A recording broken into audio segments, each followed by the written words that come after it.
अस्सलामुअलैकुम बच्चों, उम्मीद है आप ठीक ठाक होगे, मज़े में होगे और तगड़े तरीके से पढ़ाई कर रहे होगे। क्लास 11 फिजिक्स का chapter number 3 motion and force हम पढ़ रहे हैं और ये हमारा है लेक्चर नंबर 16। इससे पहले मेरा बेटा हमारे पास जो लेक्चर्स थे 15 लेक्चर्स, तो अगर आप वो लेक्चर नंबर 1 से लेके 15 तक देखोगे ना, तो मेरा बेटा वो हमारे पास इस चैप्टर के पहले सेक्शन से डील करता है और इस चैप्टर का पहला सेक्शन था काइनेमैटिक्स। काइनेमैटिक्स बोले तो जिसके अंदर हम डील करते हैं कि जो बॉडी का मोशन है ना, उसको आप कैसे डिफाइन करोगे।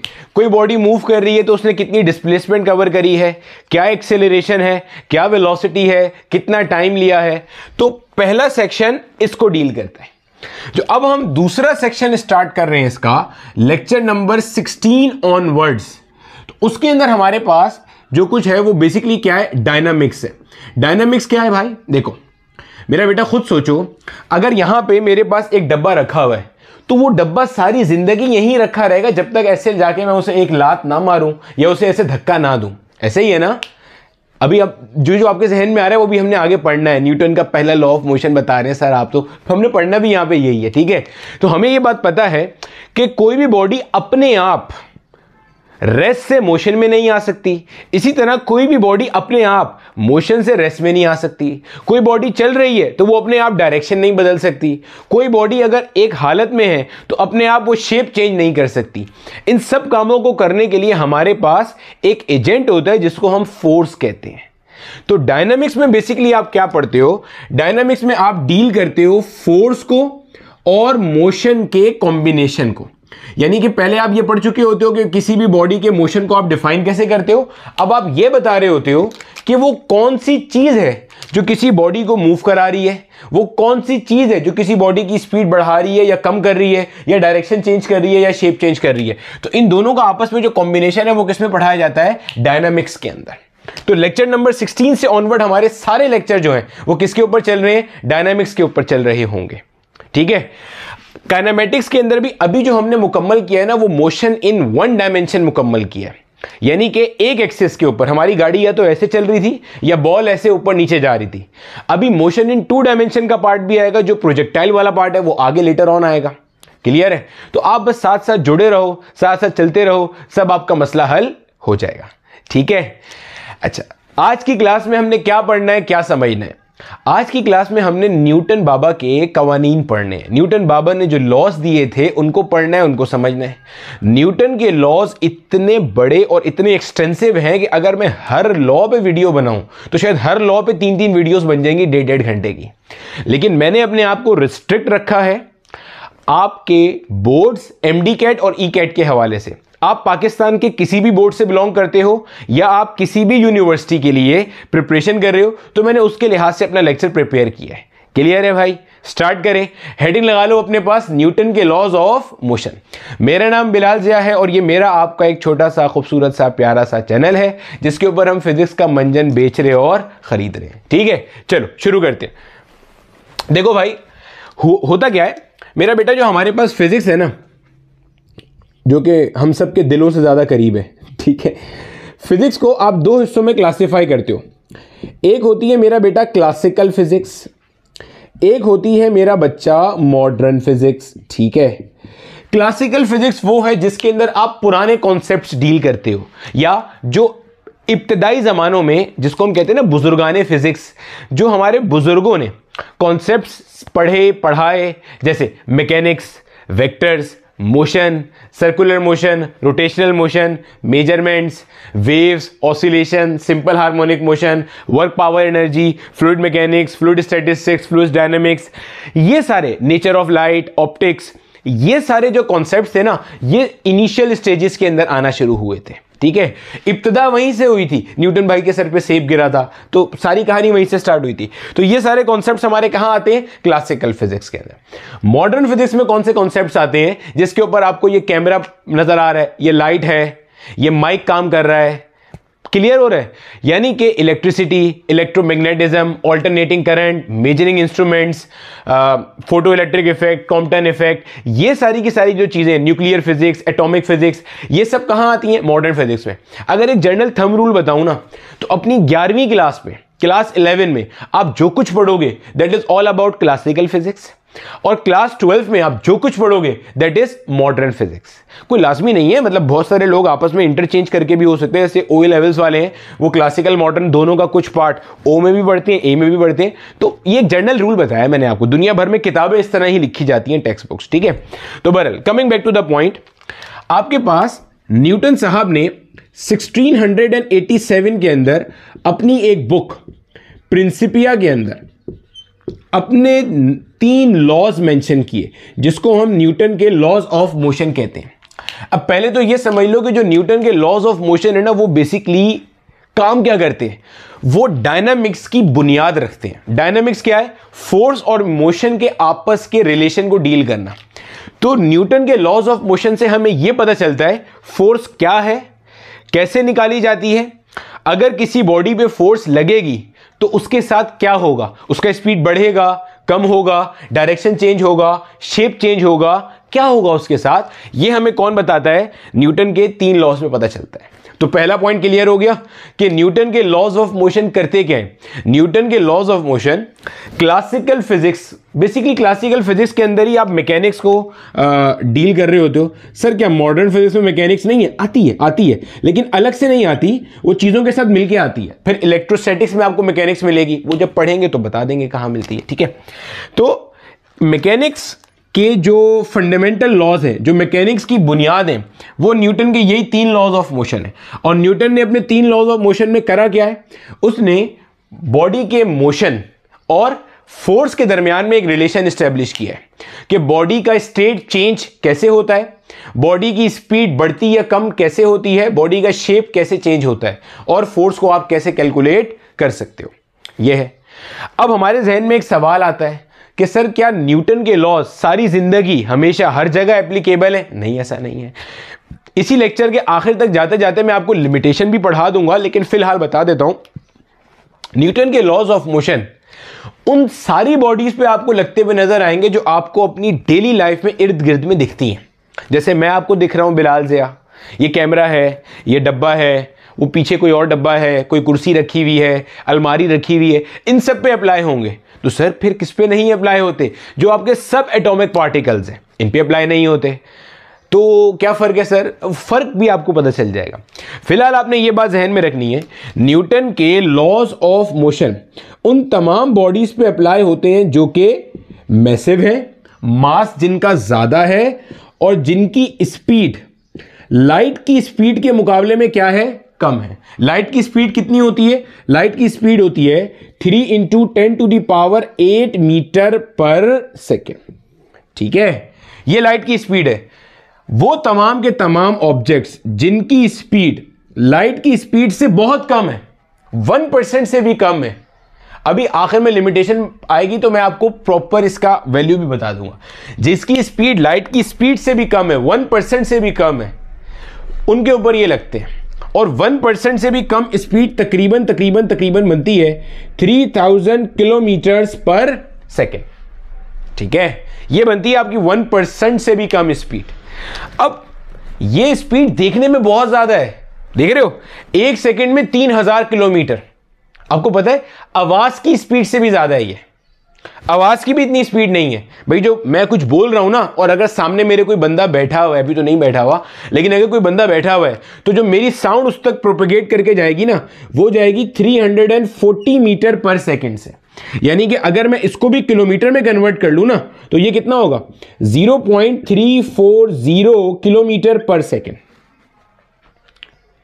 आपके जहन में एक सवाल आएगा, उस सवाल का आंसर मैं खुद ही आपको यहां पे कर रहा हूं, ठीक है। कि सर आपने कहा कि न्यूटन के जो लॉज हैं वो आगे पीछे चलती हुई हर बॉडी पे लगेंगे, लेकिन फिर आप कह रहे हैं कि वो मैसिव बॉडी पे लगेंगे जिसका मास ज्यादा है। आपने मेरी पूरी बात गौर से सुननी है। देखो मैंने क्या कहा था, किन पे नहीं लगेंगे, इलेक्ट्रॉन पे, प्रोटॉन पे, न्यूट्रॉन पे, उन पे अप्लाई नहीं होते। उसके लिए हम आइंस्टाइन की थ्योरी ऑफ रिलेटिविटी यूज करते हैं, या जिसको हम रिलेटिविस्टिक मैकेनिक्स कहते हैं, या जिसको हम क्वांटम मैकेनिक्स कहते हैं, वो यूज करते हैं हम वहां पे। तो उनके मुकाबले में मेरा मास बहुत ज्यादा है। अगर आप ये सोचो ना, सर मेरा तो मास बहुत कम है, आप कह रहे हैं मैसिव बॉडीज पे लगेंगे, मेरा कौन सा मास इतना ज्यादा है, मैंने तो जिम भी ज्वाइन किया हुआ है, मैं रोजाना भागता भी हूं। आपका मास उन छोटे सब एटॉमिक पार्टिकल्स के मुकाबले में बहुत ज्यादा है। भाई इलेक्ट्रॉन का मास कितना होता है? आपका जो इलेक्ट्रॉन होता है, इलेक्ट्रॉन का मास होता है तकरीबन 9 × 10⁻³ किलोग्राम। आपका मास अगर 1 किलोग्राम भी है तो आप इलेक्ट्रॉन से 10⁻31 टाइम्स ज्यादा मास रखते हो, जो कि एक बहुत बड़ा फिगर है। क्लियर है? तो आप जब डेली रूटीन में आगे पीछे देखते हो ना, तो न्यूटन के लॉज आपको अच्छे से अप्लाई होते हुए नजर आ रहे होंगे, क्योंकि हमें ऐसी कोई चीज अपनी नेकेड आई से, अपनी जाहिरी आंखों से दिखती ही नहीं है जो कि इतनी छोटी हो। यही वजह थी कि जो न्यूटन के लॉज हैं वो एक बहुत बड़ा बूम साबित हुए क्लासिकल फिजिक्स के अंदर। एक जमाने तक चलते रहे, बाद में जाके आइंस्टाइन साहब आए कहीं से, उन्होंने कहा क्या कर रहे हो भाई, इसमें तो गलती है। खैर, अभी भी जितनी आपकी डेली लाइफ मैकेनिक्स है उसमें ये सारे लॉज A1 हैं, एप्लीकेबल हैं। हम सवाल भी करेंगे, बहुत सारे हम काम भी करते हैं इसके ऊपर। हाँ, आप ये कह सकते हो कि इनकी लिमिटेशन है कि ये सब एटॉमिक लेवल पे जाके काम नहीं करते, तो फिर उसके लिए हमने थोड़ी और मैकेनिक्स डिजाइन कर ली। वो फिर हम मॉडर्न फिजिक्स जब पढ़ रहे होंगे तब देखेंगे। क्लियर है? तो न्यूटन के लॉज ऑफ मोशन 1687 में न्यूटन ने अपनी किताब में 3 लॉज डिफाइन किए। इनका बुनियादी मकसद क्या था? इनका बुनियादी मकसद फोर्स और मोशन के दरमियान में रिलेशन एस्टेब्लिश करना था। ठीक है? कहां अप्लाई होते हैं? वो बॉडीज जिनका मास ज्यादा है। तो सर हमें डेली लाइफ में दिखेंगे न्यूटन के लॉज? दिखेंगे। गाड़ी चल रही है, रुक रही है, ब्रेकिंग फोर्स, एक्सेलरेटिंग फोर्स, सब दिखेगा। तो सर वो मास ज्यादा कैसे है? किसके मुकाबले में बात कर रहे हैं हम? इलेक्ट्रॉन प्रोटॉन के मुकाबले में। उनके मुकाबले में हमारा इर्द गिर्द की चीजों का मास वाकई क्या है? बहुत ज्यादा है। और स्पीड कैसी होनी चाहिए? कम होनी चाहिए। कितनी कम? स्पीड ऑफ लाइट से 1% से भी कम। और वो कितनी बनती है? तकरीबन 3000 किलोमीटर्स पर सेकेंड। देखो भाई, अगर मैं इसी को किलोमीटर पर सेकेंड में कन्वर्ट करूं तो क्या बनेगा? ये बन जाएगा 3 × 10⁵ किलोमीटर पर सेकेंड। सर ये कैसे किया? कैसे जाएंगे? मीटर से किलोमीटर में कैसे जाएंगे? डिवाइडेड बाय 1000 कर दिया। जब 1000 से डिवाइड किया मतलब 10⁻3, तो 10⁻8 में से 3 निकल गया तो 10⁻5। अब इसका अगर मैं 1% कैलकुलेट करूं तो 1% क्या होगा? 1/100 मल्टीप्लाई बाय 3 × 10⁵ का मतलब क्या है? 5 जीरोज आ गए। 2 जीरो से 2 जीरोज मर गए, तो क्या बचा? ये बचा आपके पास, ये चीज बच गई 3000 किलोमीटर्स पर सेकेंड।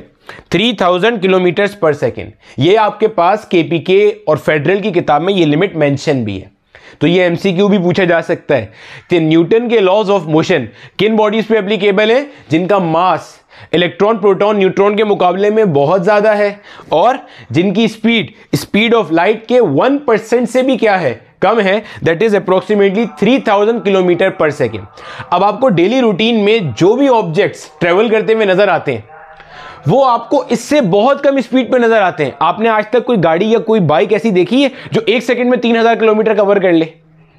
मतलब कराची से लाहौर तक का जो डिस्टेंस है ना, वो तकरीबन 1500-1600 किलोमीटर है। और अगर हम ट्रेन से जाते हैं तो हमें पूरा 1 दिन लगता है। जहाज से जाते हैं तब भी 2-2.5 घंटे लगते हैं। तो हमारा जहाज भी इतना तेज नहीं चलता। समझ आ रही है? तो कोई ऑब्जेक्ट हमारा इतना तेज नहीं चल रहा होता।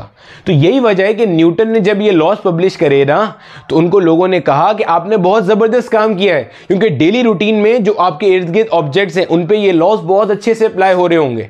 ठीक है, मैंने आपको मिसाल दी कि आपकी जो साउंड है ना, वो भी 1 सेकेंड में इतना चलती है, सिर्फ 340 मीटर पर सेकेंड। या आप पढ़ोगे जब हम लोग साउंड का टॉपिक पढ़ रहे होंगे।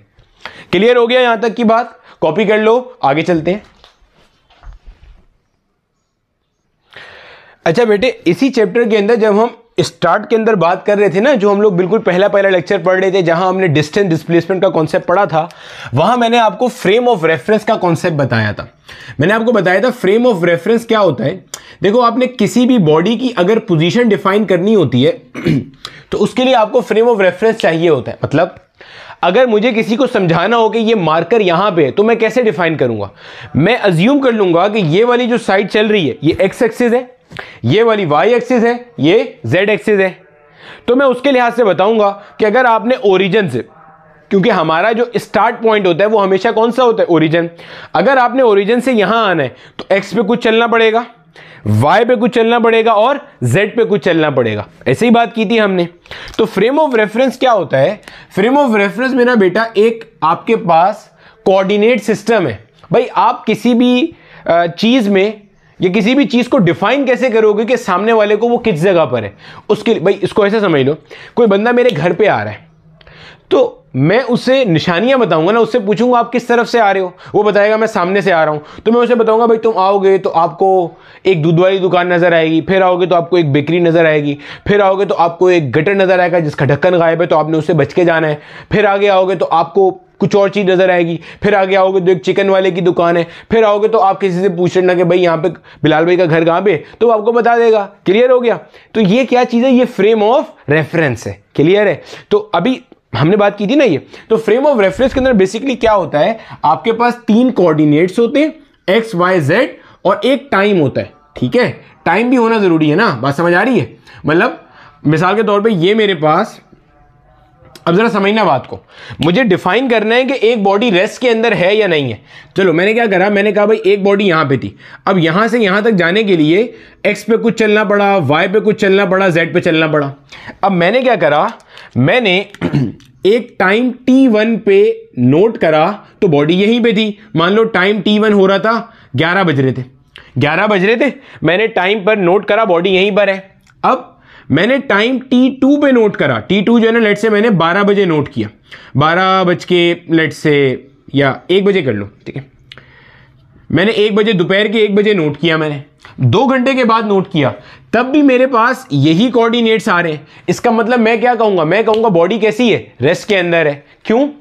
क्योंकि ना एक्स पैरामीटर चेंज हुआ, ना वाई ना जेड, यानी कि बॉडी जहां पे अपने पहले टाइम पे थी वहीं पे बॉडी अपने इस टाइम के ऊपर है। क्लियर है? यानी कि फ्रेम ऑफ रेफरेंस में किसी भी बॉडी की पोजीशन या लोकेशन डिफाइन करने के लिए हमारे पास 4 पैरामीटर्स होते हैं। कौन कौन से? एक्स वाई जेड जो हमारे कोऑर्डिनेट्स हैं, और इसके अलावा हमारे पास क्या होता है, टाइम होता है। ठीक है, अच्छा, अब हमारे पास जो न्यूटन के लॉज ऑफ मोशन वैलिड है वो हमारे पास कौन से फ्रेम में और कौन से फ्रेम में नहीं है, इसको समझ लो बेटा। यहां पे देखो, हमारे पास 2 तरह के फ्रेम होते हैं। एक हमारे पास कहलाता है नॉन एक्सेलरेटेड फ्रेम, एक हमारे पास क्या कहलाता है, नॉन एक्सेलरेटेड फ्रेम, यानी कि ऐसा फ्रेम जो या तो रुका हुआ है, रेस्ट में है, या मूव कर रहा है विद आ यूनिफॉर्म वेलोसिटी। ठीक है, क्लियर हो गया? यानी कि ऐसे समझ लो, आप एक गाड़ी के अंदर बैठे हुए हो तो आपका फ्रेम वो गाड़ी ही है। भाई मैं अगर किसी को यहां पे कैमरा डिफाइन करूंगा तो मेरा तो यही फ्रेम है ना, मैं इसी के रेफरेंस से डिफाइन करूंगा कैमरे को। अगर मैं किसी गाड़ी के अंदर बैठा हुआ हूं तो गाड़ी का जो इंटीरियर है मेरा वही फ्रेम है, मैं उसी के लिहाज से चीजों को डिफाइन कर रहा हूंगा। क्लियर है ना? अच्छा, अब अगर गाड़ी रुकी हुई है तो नॉन एक्सेलरेटेड फ्रेम है, अगर गाड़ी मूव कर रही है विद अ यूनिफॉर्म वेलोसिटी, ये भी नॉन एक्सेलरेटेड फ्रेम है। ठीक है, ऐसे फ्रेम्स को मेरा बेटा हम कहते हैं इनर्शियल फ्रेम्स ऑफ रेफरेंसेस। क्या नाम देते हैं? Inertial frames of references. इसी तरह से अगर मेरे पास कोई एक्सेलरेटेड फ्रेम है, कैसा फ्रेम है? एक्सेलरेटेड फ्रेम है। एक्सेलरेटेड फ्रेम का मतलब क्या है कि वो जो फ्रेम है जिसके अंदर ऑब्जर्वर मौजूद है वो खुद मूव कर रहा है, और ना सिर्फ ये कि वो मूव कर रहा है बल्कि उसकी वेलोसिटी भी कैसी है? वेरिएबल है, यानी कि बढ़ रही है, चेंज हो रही है, कम हो रही है, ज्यादा हो रही है, कुछ भी हो रही है, लेकिन वो क्या हो रही है? चेंज हो रही है। ऐसे फ्रेम को हम कहते हैं non inertial frame of references. Clear है मेरा बेटा? जो इनर्शियल फ्रेम ऑफ रेफरेंस होता है इसके अंदर जो न्यूटन के लॉज ऑफ मोशन है ये वैलिड है। इसके अंदर न्यूटन के लॉज ऑफ मोशन क्या है? वैलिड है। Non inertial frame of reference के अंदर न्यूटन के लॉज ऑफ मोशन इनवैलिड है। क्लियर है? समझ आ गई? तो इनर्शियल फ्रेम ऑफ रेफरेंस कौन सा होता है? देखो मैं फिर से रिपीट कर रहा हूं, परेशान नहीं होना, हम कॉन्सेप्चुअली सब चीजों को समझेंगे। ये कमरा है, ये मान लो मेरा फ्रेम ऑफ, भाई फ्रेम ऑफ रेफरेंस क्या होता है? जिसमें ऑब्जर्वर किसी ऑब्जेक्ट की पोजीशन या location at some time instant define कर सकता है, वो फ्रेम ऑफ रेफरेंस है। अब ये मेरा फ्रेम ऑफ रेफरेंस है। अगर ये कमरा रुका हुआ है या ये कमरा मूव कर रहा है with some velocity which is constant, तो मैं कहूंगा इनर्शियल फ्रेम ऑफ रेफरेंस है। यहां पे सब का सब न्यूटन के लॉज ऑफ मोशन से डिफाइन किया जा सकता है। प्रोवाइडेड कि ये सारी बॉडीज का मास इलेक्ट्रॉन प्रोटॉन से ज्यादा होना चाहिए और जो स्पीड है वो लाइट की स्पीड से कम होनी चाहिए, जो कि होती ही है। ठीक है, अगर ये कमरा एक्सेलरेट करना शुरू हो जाए या डिसेलरेट करना शुरू हो जाए तो अल्टीमेटली हमारे पास एक्सेलरेटेड फ्रेम है, यहां पे न्यूटन के लॉज इनवैलिड है। अगर आपको एक स्टेप आगे की बात बताऊं तो वहां पे न्यूटन के लॉज इनवैलिड होते नहीं है, लेकिन डायरेक्टली लगा नहीं सकते, वहां पे फिर सूडो फोर्स का कॉन्सेप्ट आता है जो हमारे पूरे कोर्स में कहीं नहीं है। मैंने इसीलिए कहा था कि इसमें बताने के लिए बहुत कुछ है, मेरा तो फेवरेट टॉपिक है ये। ठीक है, लेकिन खैर आप लोग सूडो फोर्स का कॉन्सेप्ट कहीं भी नहीं पढ़ोगे, आप जिसको इंटरेस्ट हो तो पढ़ लेना non inertial frame of reference के ऊपर न्यूटन के लॉज कैसे अप्लाई होते हैं and what is the concept of pseudo force. ठीक है, चलो अगर कभी जिंदगी में टाइम मिला, क्लास 11-12 की फिजिक्स हमारी मुकम्मल हो गई तो मैं इंशाल्लाह जरूर आप लोगों को ये सब चीजें पढ़ाऊंगा। ठीक है, चलो अब हम स्टार्ट करते हैं हमारे न्यूटन के पहले लॉ ऑफ मोशन से। अच्छा बेटे, एक पॉइंट अपने पास और मेंशन कर लेना न्यूटन के पहले लॉ पे जाने से पहले कि न्यूटन के जितने भी लॉज हैं ना, they all are empirical laws. Empirical laws कौन से होते हैं? जो एक्सपेरिमेंट से ड्राइव हुए होते हैं। तो न्यूटन, अगर आपने इस वीडियो का थंबनेल देखा है ना, तो उसके ऊपर भी न्यूटन साहब बैठे हुए, उनके सर पे क्या गिरा था? सेब गिरा था।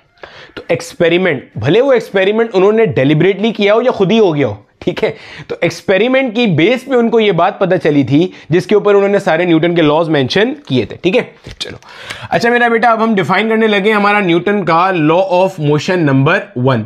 अच्छे से समझते जाना, नोट्स बनाते जाना, ताकि इसमें से जो भी सवाल आए और वो आप क्लियर कर सको। देखो भाई, पहला लॉ क्या कहता है, पहले समझ लो जरा। पहला लॉ जो है ना, वो कुछ कुछ हमारे स्टूडेंट्स जैसा ही है। भाई देखो, अभी मिसाल से समझते हैं बात को। आप घर में सो रहे होते हो, आपका दिल करता है आप सोते ही चले जाओ। आप घर में खेल रहे होते हो, आपका दिल करता है आप खेलते ही चले जाओ। बात समझ आ रही है? क्लियर है? आपका टाइम था सुबह 8 बजे स्कूल जाने का, कॉलेज जाने का, यूनिवर्सिटी जाने का। आप सो रहे हो, आपका दिल कर रहा है सोते ही चले जाओ, जब तक कि आपकी मामा या आपके बाबा आपकी छितरौल नहीं करेंगे। दिस इज एग्जैक्टली न्यूटन का लॉ ऑफ मोशन नंबर 1। अगर न्यूटन पाकिस्तान में पैदा हुआ होता तो ये 1687 के बजाय 987 में लॉस दे देता सारे के सारे। क्लियर है? बहरहाल, तो वो कहता क्या है, अगर एक बॉडी रेस्ट में है तो वो रेस्ट में ही रहेगी, अगर एक बॉडी मूव कर रही है तो वो मूव करती रहेगी जब तक कि उसके ऊपर कोई अनबैलेंस एक्सटर्नल फोर्स एक्ट ना करे। पहले तो ये समझो एक्सटर्नल फोर्स क्या होती है, फिर हम आगे बात करेंगे ना कुछ। देखो भैया, एक्सटर्नल फोर्स या नेट फोर्स या अनबैलेंस फोर्स क्या होती है, ये देखो। ये सपोज कर लो मेरा बेटा, मेरे पास एक कोई डब्बा है, ठीक है, इस डब्बे पे एक फोर्स लग रही है 10 न्यूटन की। अगर मैं आपसे पूछूं डब्बे पे फोर्स कहां लग रही है, आप बोलोगे सर सीधे हाथ पे लग रही है। एक्सीलेंट, गुड हो गया। क्या ये डब्बा आगे जाएगा? बिल्कुल जाएगा। अगर मैं बोलूं इस डब्बे के ऊपर फोर्स लग रही है 10 न्यूटन की, अब कहां लग रही है? सर उल्टे हाथ पे लग रही है। क्या डब्बा आगे जाएगा? अब नहीं सर, कहीं नहीं जाएगा। क्यों नहीं जाएगा? क्योंकि डब्बे पे जो फोर्स लग रही है वो दोनों तरफ से कैसी है? बराबर है। यानी कि ये दोनों फोर्सेस एक दूसरे का इफेक्ट क्या कर रही हैं? कैंसिल आउट कर रही हैं। ऐसे ही है। यानी कि आप कहोगे फोर्स लग रही है लेकिन external force, unbalance force, net force zero है। नेट फोर्स क्या हो गया? जीरो हो गई। सर नेट फोर्स जीरो क्यों हो गई? भाई नेट फोर्स निकालने का कॉन्सेप्ट होता है बड़ी फोर्स, जिसे मैं कह रहा हूं strong force, minus weak force. बड़ी फोर्स में से छोटी फोर्स को निकाल दो तो आपको क्या मिल जाएगी? आपकी नेट फोर्स। अभी आप नोट करो कि आपके पास बड़ी फोर्स भी 10 न्यूटन, छोटी भी 10 न्यूटन, यानी कि दोनों बराबर हैं। तो 10 माइनस 10 कितना आ गया? जीरो आ गया। इस केस में अनबैलेंस फोर्स क्या है? जीरो है। अच्छा, एक और मिसाल लो। सपोज करो यही मेरे पास दोबारा से एक डब्बा है और इस डब्बे के ऊपर अब की बार मान लीजिए यहां पे मेरे पास लग रही है 10 न्यूटन, ठीक है, और यहां पे मेरे पास लग रही है मिसाल के तौर पे 6 न्यूटन। अब बताओ, क्या डब्बा, बिल्कुल सिंपल सी लॉजिक है ना, आप डब्बे को आगे धक्का दे रहे हो, इधर से कोई धक्के को इधर धक्का दे रहा है, डब्बे को, सॉरी, डब्बा मूव करेगा या नहीं करेगा? बिल्कुल करेगा। कहां मूव करेगा? राइट और लेफ्ट। भाई ये वाली बड़ी फोर्स है तो मुझे नजर आ रहा है डब्बा इसी डायरेक्शन में मूव करेगा, हाँ या ना? ठीक है। अब डब्बा कितनी फोर्स से मूव कर रहा है? कौन सी फोर्स डब्बे को मूव करा रही है? क्या 10 न्यूटन मूव करा रहा है? नहीं। क्या 6 न्यूटन मूव करा रहा है? नहीं। 10 में से 6 निकाल दो, बचा कितना 4 न्यूटन, ये डब्बे को मूव करा रहे। क्यों बेटे 10 न्यूटन को अगर आप दो हिस्सों में तोड़ दो, मान लो यहाँ 10 न्यूटन नहीं था, एक 6 न्यूटन था, एक 4 न्यूटन था, तो भाई साहब 6 न्यूटन तो 6 न्यूटन से कैंसिल हो गया ना, तो बचा कितना 4 न्यूटन। तो डब्बे को मूव कराने में किसका किरदार है 4 न्यूटन का, तो ये कहलाती है हमारे पास अनबैलेंस फोर्स, या इसको हम कहते हैं एक्सटर्नल फोर्स, या इसको हम कहते हैं नेट फोर्स, या न्यूटन साहब इन सब को सिर्फ क्या कहते हैं फोर्स कहते हैं। क्लियर है, न्यूटन की जबान में इन सबको क्या कहा जा रहा है फोर्स कहा जा रहा है। क्लियर है। अब एक चीज जरा समझ लेना यहां से, अगर कभी भी कहा जाए कि नेट फोर्स 0 है, क्या इससे मुराद है बॉडी पे फोर्स नहीं लग रही? नहीं, ऐसा कोई मतलब नहीं है। देखो यहां पे अगर मैं लिखता हूं, यहां पे नेट फोर्स कितनी आई थी, यहां पे नेट फोर्स आई थी 0, और यहां पे नेट फोर्स कैसे आई, नेट फोर्स निकालते कैसे, बड़ी फोर्स माइनस छोटी फोर्स। बड़ी फोर्स कितनी है 10 न्यूटन, छोटी फोर्स कितनी है 6 न्यूटन, माइनस करा तो क्या आंसर आया 4 न्यूटन। तो यहां पे नेट फोर्स कितनी है 4 न्यूटन, यहां पे नेट फोर्स कितनी है 0।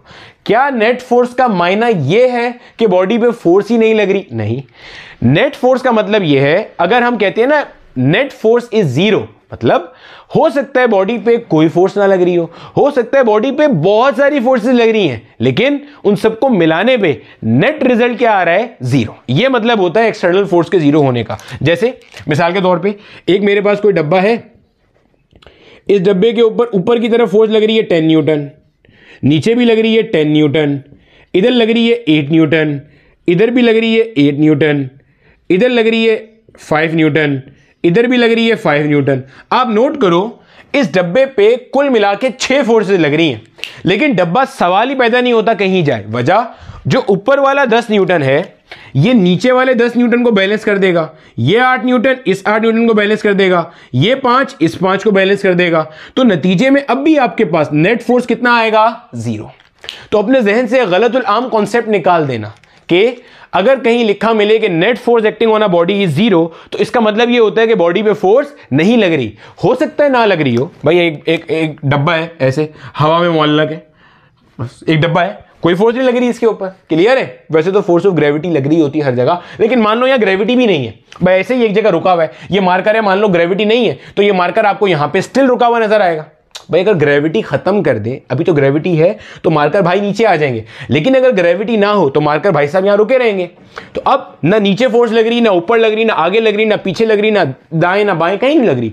तो हो सकता है अगर नेट फोर्स 0 हो तो इसका मतलब हो उसके ऊपर कोई फोर्स एक्ट नहीं कर रही, लेकिन ऐसा भी हो सकता है कि नेट फोर्स 0 हो लेकिन उस पर बहुत सारी फोर्सेस एक्ट कर रही हो। तो नेट फोर्स क्या होती है, सम ऑफ ऑल द फोर्सेस। जब आप तमाम फोर्सेस को जमा कर देते हो और आपके पास एक फोर्स बच जाती है किसी डायरेक्शन में, वो नेट फोर्स है। क्लियर हो गया, समझ आ गई? आपने सारी फोर्सेस को जमा किया और आपके पास एक फोर्स बच गई, तो वो बेसिकली क्या है, नेट फोर्स। इसी कॉन्सेप्ट को थोड़ा और आगे लेके चलो बेटे। अगर आपने न्यूटन के लॉस को अच्छे से समझना है ना, तो नेट फोर्स का कॉन्सेप्ट समझ लेना, क्योंकि ये बात ही सिर्फ किस पे करेगा, नेट फोर्स के ऊपर। देखो समझना बात को जरा। ये मान लो एक फोर्स लग रही है मेरे पास 6 न्यूटन की, ठीक है। ये मान लो मेरे पास एक फोर्स लग रही है 10 न्यूटन की, सेट है। इसी तरह से यहां मान लो मेरे पास एक फोर्स लग रही है 5 न्यूटन की, क्लियर है। यहां मान लो मेरे पास एक फोर्स लग रही है 2 न्यूटन की। अगर मैं आपसे क्वेश्चन पूछता हूं, अगर आपसे पेपर में एक क्वेश्चन पूछने के लिए आ जाए कि भाई साहब बताइए इस डब्बे के ऊपर कितनी नेट फोर्स लग रही है, हमारे पाकिस्तान में कभी नहीं आया ऐसा क्वेश्चन, बाहर किसी यूनिवर्सिटी में देखा है मैंने, ठीक है। कितनी नेट फोर्स लग रही है, कोई टेंशन नहीं है, निकालो जरा नेट फोर्स। यही डब्बा आपने एज इट इज बना लिया, आपको अभी फॉर्मूला पढ़ाया था, strong force minus weak force. तो एक्स वाली फोर्सेस को आपस में कैंसिल करेंगे, वाई वाली को आपस में कैंसिल करेंगे।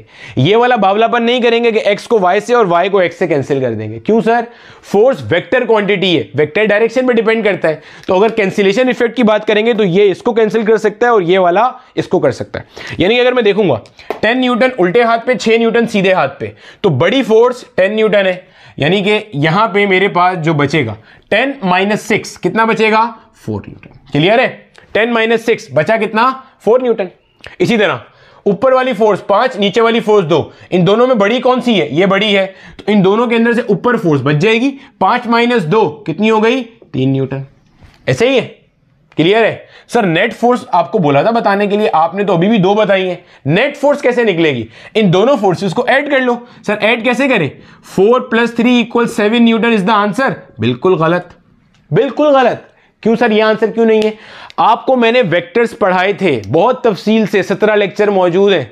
वेक्टर्स के अंदर हमने ये बात की थी कि जब आप 2 वेक्टर्स को ऐड करते हो तो उनका एंगल भी काम देता है। यहां पे इन दोनों के दरमियान का एंगल कितना है? 90 डिग्री। सर आपको कैसे पता चला? बेटा एक एक्स पर है, एक वाई पर है। एक्स और वाई के दरमियान का एंगल कितना होता है? 90 डिग्री। जब आपको एंगल पता चल गया, अब आप ये फॉर्मूला यूज कर सकते हो, R = √a²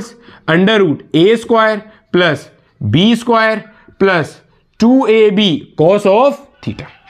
सिंपल है, पुट करोगे यहां पे a की जगह पे 4, b की जगह पे 3, सिंप्लीफाई करोगे r कितना आएगा?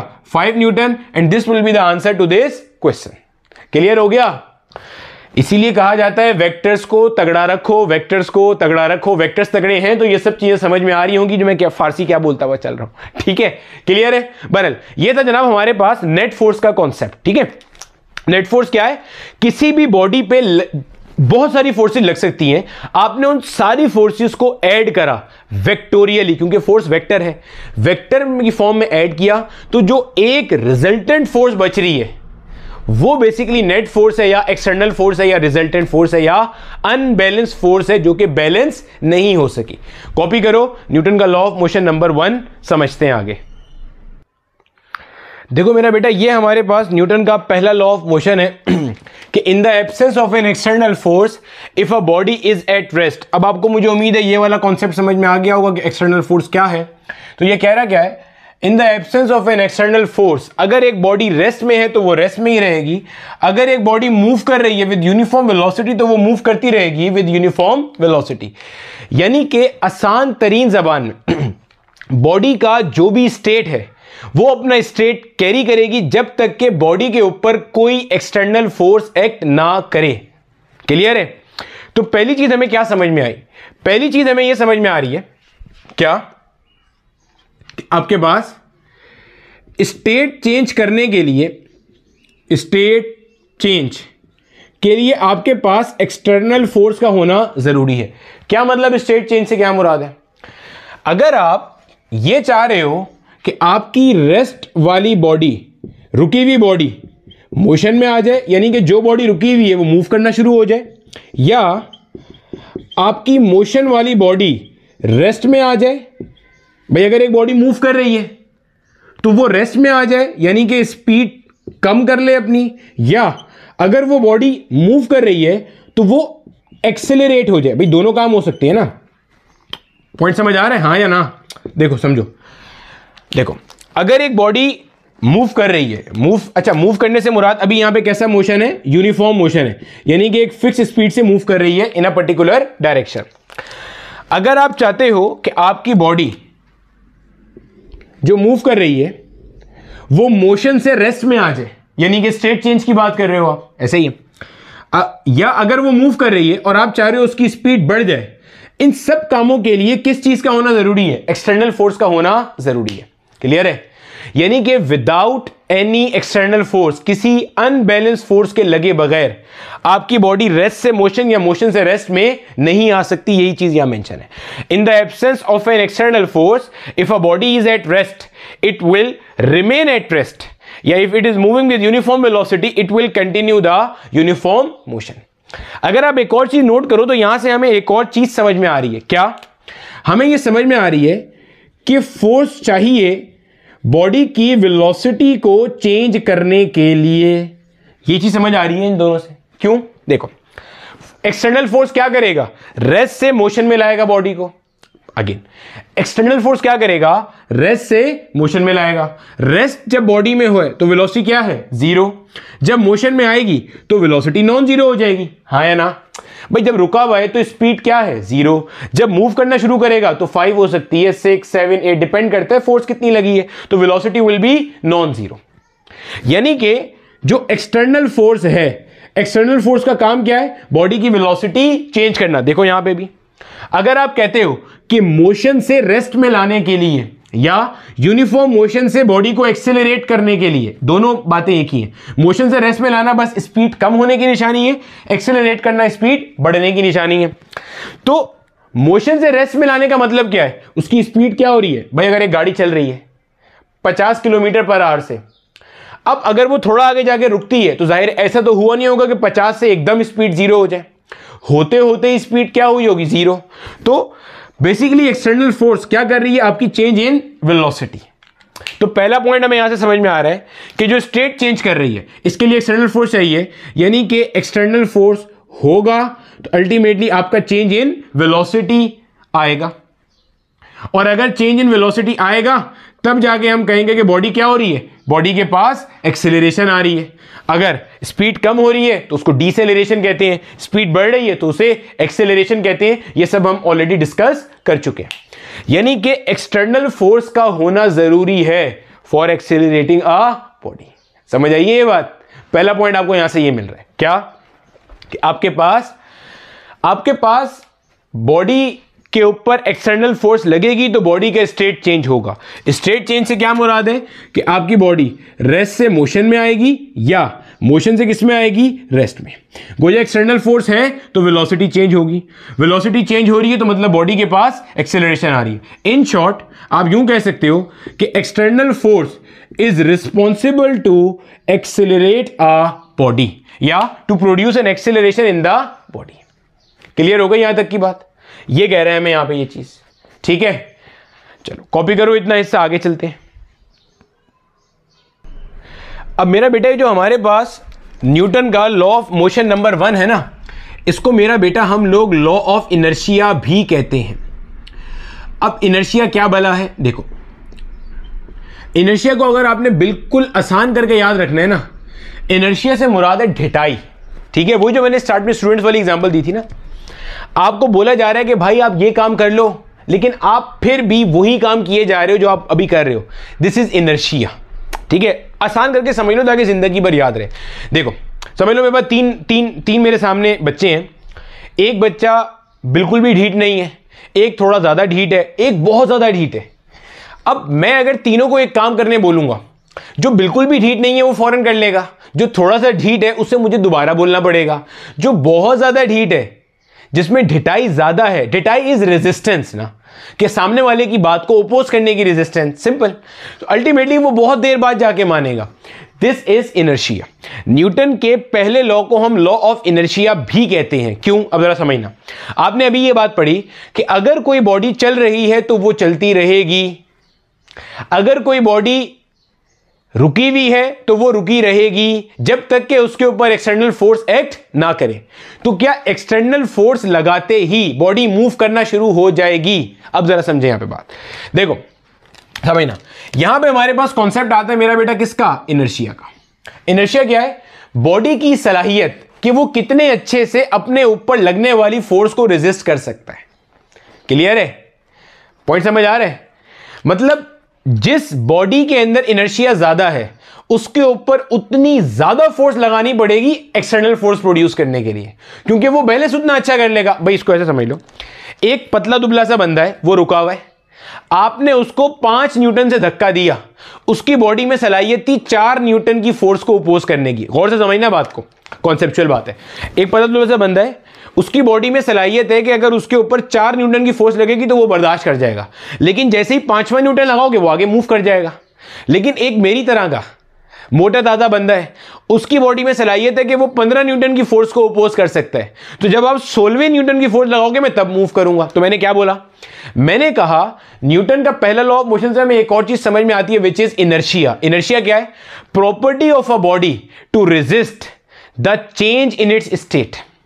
जब आप किसी बॉडी में ताकत लगाते हो कि उसका स्टेट क्या हो, चेंज होना शुरू हो जाए, तो वो बॉडी उस स्टेट चेंज पे के लिए आने वाली फोर्स को क्या करती है, ओपोज करती है। क्या हर बॉडी एक जितना ओपोज करती है? नहीं, जिसका इनर्शिया ज्यादा है वो ज्यादा ओपोज करेगा, जिसका इनर्शिया कम है वो कम ओपोज करेगा। This is inertia. इनर्शिया क्या है, resistance, property of a body, characteristic of a body, जो कि उसे इनेबल कर रहा है कि वो जो सामने से फोर्स उस पर अप्लाई हो रही है, जो कि स्टेट चेंज करना चाह रही है, वो उसे कितने अच्छे से रेजिस्ट कर सकता है। Property of a body that enables a body to resist a change in its state, this is defined as inertia. Inertia मेरा बेटा डिपेंड करता है किस पे? मास पे। एक चीज ध्यान में रखना, इनर्शिया आपके पास कोई फिजिकल क्वांटिटी नहीं है, ये प्रॉपर्टी है। This is no physical quantity. चूंकि ये कोई फिजिकल क्वांटिटी नहीं है तो इसका ना तो कोई यूनिट है ना इसकी कोई डायमेंशन है। ख्याल करना इस बात का। माजी में एक दफा सवाल पूछा गया कि इनर्शिया की डायमेंशन क्या है।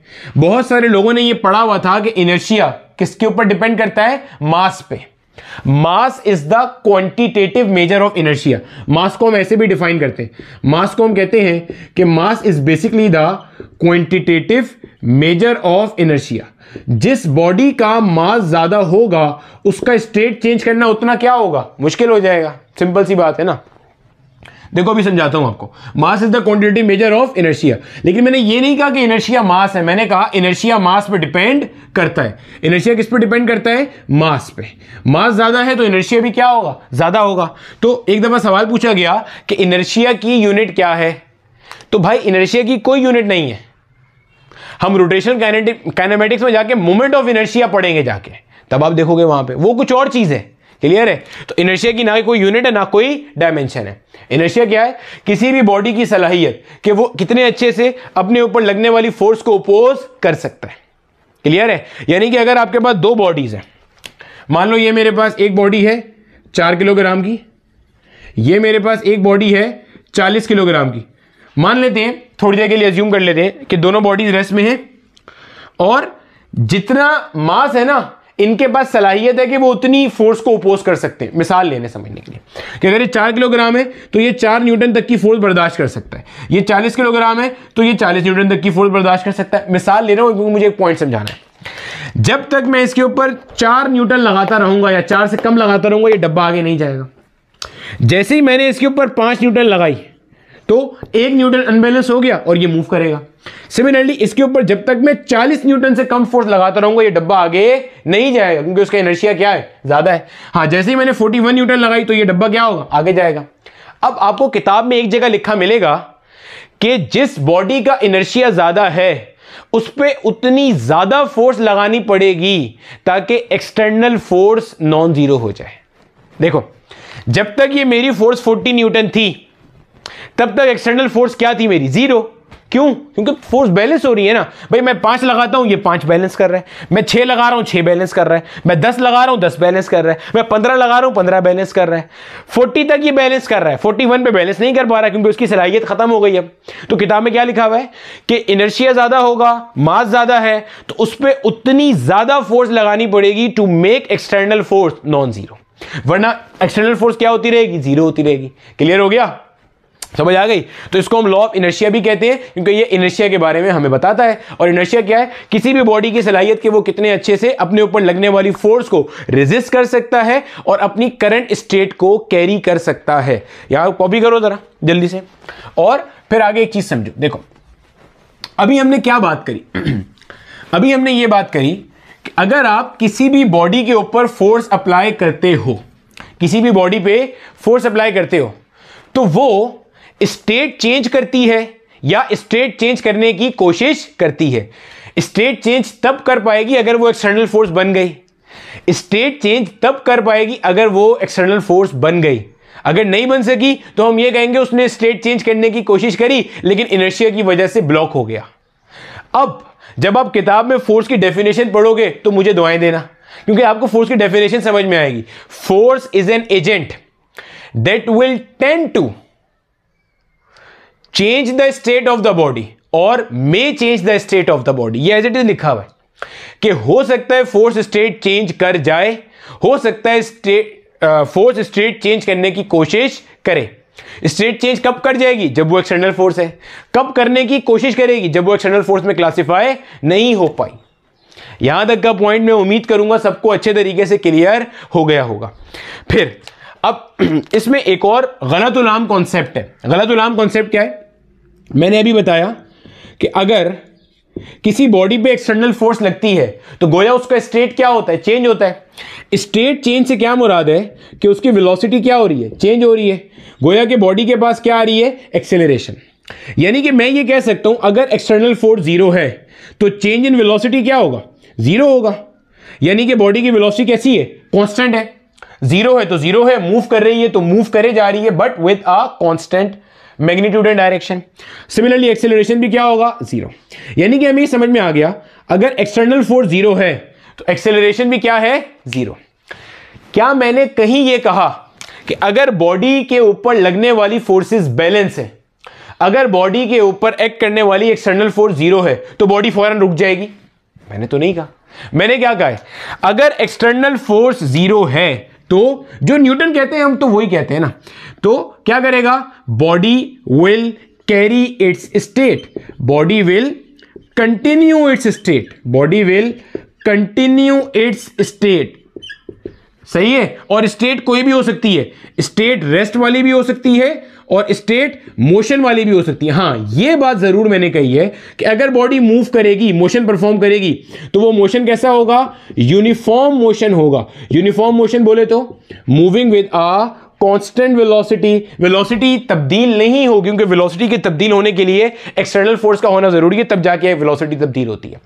अब अक्सर बच्चों के जहन में आता है कि सर अगर एक्सटर्नल फोर्स जीरो हो गई, यानी कि सारी फोर्सेस जीरो हो गई, तो एक्सेलरेशन जीरो है तो बॉडी को तो रुक जाना चाहिए। नहीं, एक्सेलरेशन का ताल्लुक बॉडी के रुकने या चलने से है ही नहीं, एक्सेलरेशन का ताल्लुक बॉडी की वेलोसिटी के तब्दील होने से है।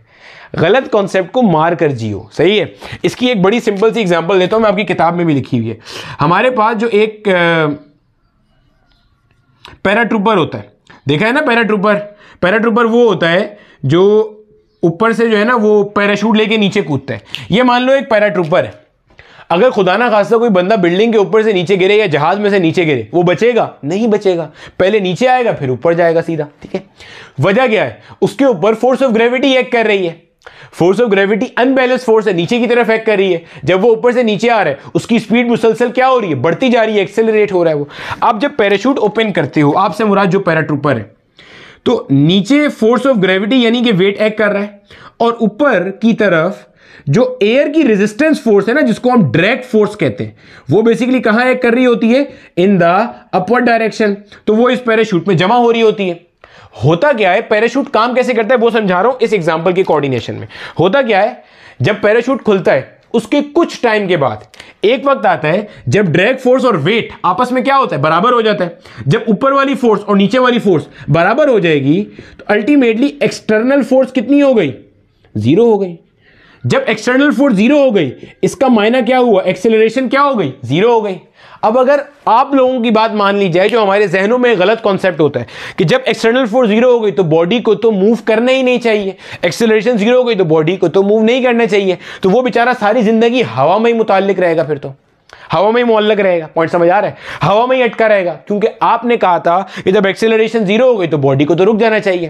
तो आज अपना कॉन्सेप्ट ठीक कर लेना कि अगर एक्सेलरेशन जीरो हो भी जाए, एक्सेलरेशन के जीरो हो जाने से कोई फर्क नहीं पड़ता।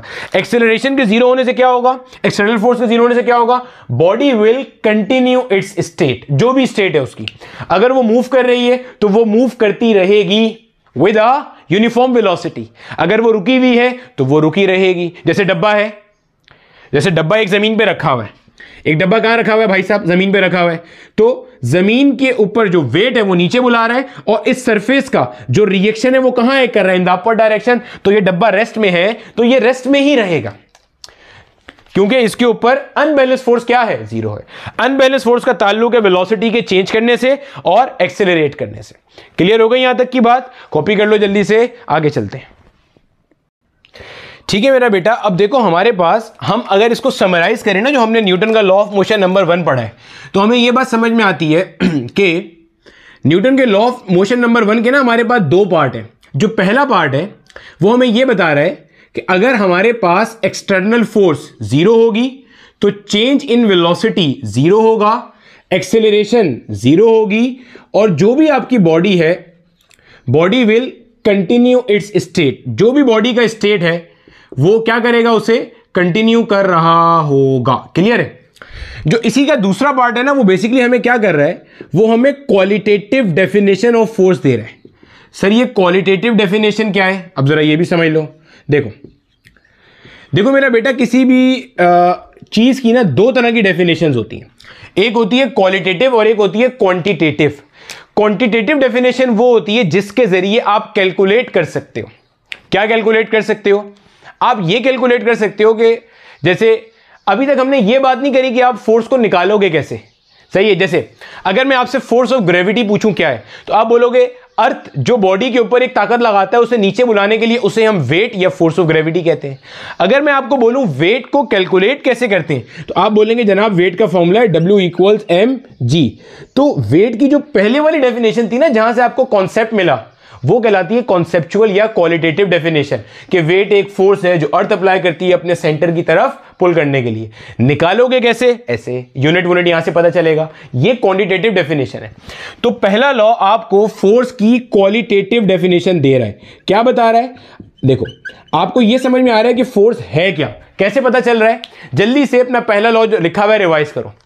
फोर्स एक ऐसा एजेंट है जो बॉडी का स्टेट चेंज करने की सलाहियत रखता है, यानी कि वो या तो स्टेट चेंज करेगा या स्टेट चेंज करने की कोशिश करेगा। अब तो हमने पूरा पोस्टमार्टम करके पढ़ लिया। स्टेट चेंज कब कर लेगा? जब स्टेट चेंज कब करेगा? जब वो एक्सटर्नल फोर्स बन जाएगा। कब नहीं कर सकता या कब कोशिश कर रहा है? जब वो एक्सटर्नल फोर्स नहीं बन सका या तमाम फोर्सेस क्या हो गई? बैलेंस हो गई इनर्शिया की वजह से। क्लियर है? तो अक्सर आपसे एक एमसीक्यू पूछा जाता है कि qualitative definition, conceptual definition of force कौन सा लॉ देता है? तो अक्सर हमारे बच्चे न्यूटन का सेकेंड लॉ मार्क करके आते हैं, क्योंकि उन्हें यही पढ़ाया जाता है F=ma। F=ma से आपको क्वांटिटेटिव डेफिनेशन मिलती है, क्वालिटेटिव डेफिनेशन नहीं मिलती। इस चीज को जहन में रखिएगा। क्वालिटेटिव और क्वांटिटेटिव में क्या फर्क है वो मैंने बता दिया। तो ये माजी में आया हुआ एमसीक्यू है। अगर यहीं पे क्वांटिटेटिव डेफिनेशन पूछेगा कि आप जो वैल्यू मालूम करते हो फोर्स की कि कितनी है, वो आप सेकेंड लॉ से निकालते हो। क्लियर हो गई यहां तक की बात? तो ठीक है, इनर्शिया का एक एमसीक्यू था, वो मैंने बता दिया कि इनर्शिया जो क्वांटिटेटिव मेजर ऑफ इनर्शिया है वो बेसिकली क्या है? मास है। Mass is defined as the quantitative measure of inertia. इसको ऐसे भी समझ लो कि भाई देखो और आसान कर लो, अगर एक बॉडी का मास है 10 किलोग्राम, एक बॉडी का मास है 100 किलोग्राम, और दोनों मेरे पास एक जितनी स्पीड से, मान लो 50 किलोमीटर पर आवर से मूव करती हुई आ रही हैं दोनों। अब मेरे लिए इस 100 किलोग्राम वाली बॉडी को रोकना ज्यादा मुश्किल है, मुझे ज्यादा फोर्स लगानी पड़ेगी। इसको रोकना आसान है, इस पे कम फोर्स लगानी पड़ेगी। क्यों? क्योंकि इसका इनर्शिया कम है। जिसका इनर्शिया कम है तो उसमें सामने वाली फोर्स को ओपोज करने की सलाहियत भी कैसी है? कम है। इसका इनर्शिया ज्यादा है तो इसमें सामने वाली फोर्स को ओपोज करने की सलाहियत भी कैसी है? ज्यादा है। क्लियर है भाई? सामने से जब मैं फोर्स लगाऊंगा इसे रोकने के लिए, यहां भी लगाऊंगा, तो अल्टीमेटली इसका इनर्शिया कम है तो ये आराम से रुक जाएगी, कम फोर्स के ऊपर रुक जाएगी। इसका इनर्शिया ज्यादा है तो ये ज्यादा फोर्स पर रुकेगी। तो भाई साहब this was all about Newton का पहला लॉ ऑफ मोशन। मुझे वीडियो का टाइम देखने दो जरा। हमारे पास तकरीबन 52 मिनट्स की वीडियो हो गई है ये, ठीक है। कोशिश मेरी थी कि मैं तीनों लॉस को एक ही उसमें बता दूं, और अभी मैंने अपने आप को बिल्कुल रिस्ट्रिक्ट रखा है कि अपना एक्स्ट्रा कोई बात ना बताई जाए, बिल्कुल टू द पॉइंट, ठीक है, टू द पॉइंट। पाकिस्तान के किसी भी बोर्ड के ऊपर आप काम कर सकते हो, और एमडी कैट ई कैट के ऊपर सारे सवाल मैंने कवर किए। इंशाल्लाह अगले लेक्चर के अंदर मैं आपको न्यूटन का second law of motion and hopefully Newton का third law of motion with some numerical problems करा दूंगा। ठीक है मेरा बेटा? तो अगर आपने कोई नई चीज सीखी हो मुझे लाजमी बताना, ठीक है। उम्मीद है आपको यहां तक का सारा कॉन्सेप्ट अच्छे तरीके से समझ में आ गया होगा।